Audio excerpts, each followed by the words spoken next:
All right, today we're tackling one of the most frustrating feelings in the world. You study for hours and hours, but when it's time to actually remember something, poof, it's gone. We're going to fix that. Not by working harder, but by changing the entire game plan. I mean, really think about it. You've been there, right? You put in a 6-hour marathon session at the library, you've read all the chapters, highlighted everything, but then the exam paper hits your desk and your mind is just a total blank. It's awful. But listen, this is not your fault. It's not a sign you're not smart enough. It's a sign you're just using the wrong tools for the job. And that, right there, is the core idea we're diving into. The ability to remember stuff isn't some magic talent that only a few people are born with. Nope, it's a skill. It's a method that you can train. And today, we're going to break down the exact methods that work with your brain's natural wiring, not against it. Okay, let's get into it. Before we even touch the how-to techniques, we gotta understand the why. Once you see the simple 3-step journey that information takes inside your head, you'll have this aha moment where you realize exactly why those old study habits just weren't cutting it. So everything starts right here. Picture this. You walk into a room. You're seeing the colors, hearing the faint hum of the lights, smelling the air. All of that floods your senses. That's your sensory memory, and it holds on to everything, but only for a few seconds. And here's the crucial part. If you don't actually pay attention to something specific, it just vanishes. Gone. Attention is literally the gatekeeper to your memory. So let's say you paid attention. Great. That information makes it through the gate and lands on this, well, you can think of it as a temporary table in your mind. But look how shaky this table is.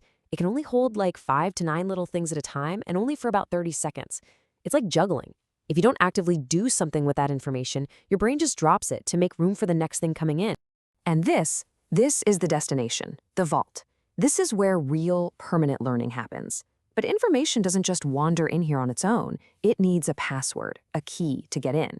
And that password is a mix of 3 things: repeating it, connecting it to stuff you already know, and attaching some kind of emotion to it. Every single technique we're about to cover is designed to do exactly that, to move information off that temporary table and lock it safely in the vault. So, how do we actually do it? Let's open up our first toolkit. This is all about making one simple but massive shift, going from being a passive sponge for information to an active builder of knowledge. This is the biggest game changer of all. Just take a look at this. On the left, that's what most of us do, right? We reread the textbook, we highlight half the page, we sit and watch a lecture. It feels productive, but honestly, it's passive. Your brain is just kind of sitting there. Now look at the right. Testing yourself, trying to teach it to someone else, saying it out loud. That's active. That's when your brain is forced to engage, and that's when memories are actually built. Now, here's a seriously powerful way to put that active learning into practice. It's called the Feynman technique. First step, and this changes everything, don't study to memorize. Study with the goal of being able to teach the concept to somebody else. Then, and you cannot skip this, you have to actually try to explain it out loud. You'll immediately feel where you're stumbling, where your understanding is weak. Those are your gaps. So you go back, you fix them, and you try again until your explanation is simple and clear. It is an absolute powerhouse. Next up is what I like to call the secret weapon, active recall. The big idea is super simple. Pulling information out of your brain is way, way more effective for memory than just cramming it in over and over again. So, after you read a page, shut the book and ask yourself, okay, what did I just learn? Use flashcards to actually quiz yourself, not just flip them over. Or try the blurting method. Grab a blank sheet of paper and just scribble down everything you can remember about a topic. That mental workout is what builds muscle.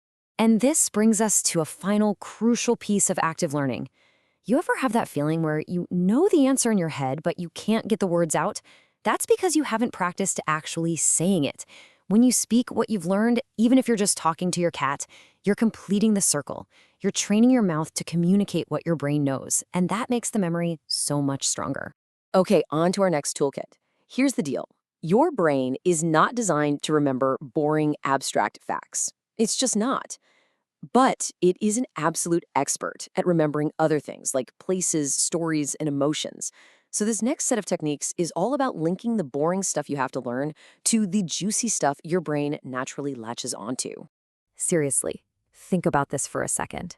You can probably, right now, mentally walk through your childhood home in perfect detail. You know the color of the carpet, where the couch was, it's all there. But that chemistry formula you looked at last Tuesday, it's probably gone.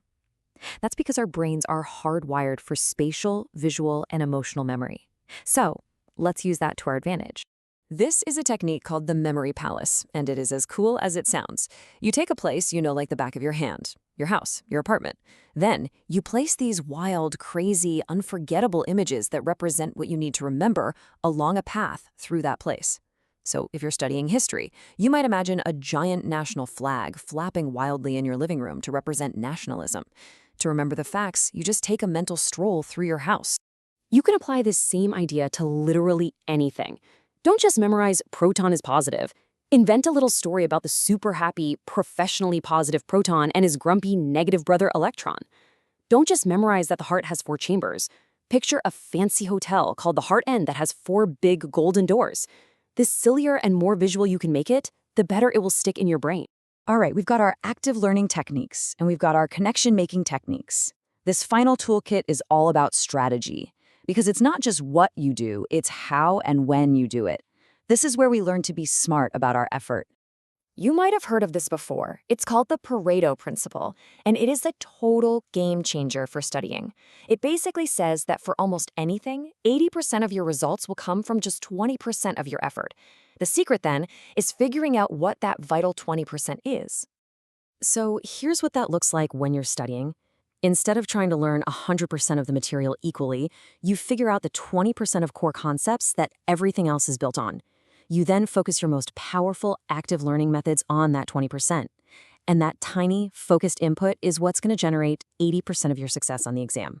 Let's just paint a picture here. You've got student A, the hard worker. They're in the library for 6 hours, trying to swallow the entire textbook. They're exhausted and stressed. Then you have student B, the smart worker. They study for just 2 hours, but in that time, they identify the key 20% and spend all their energy actively testing themselves on it. Who do you think scores higher and feels better? It's student B every single time.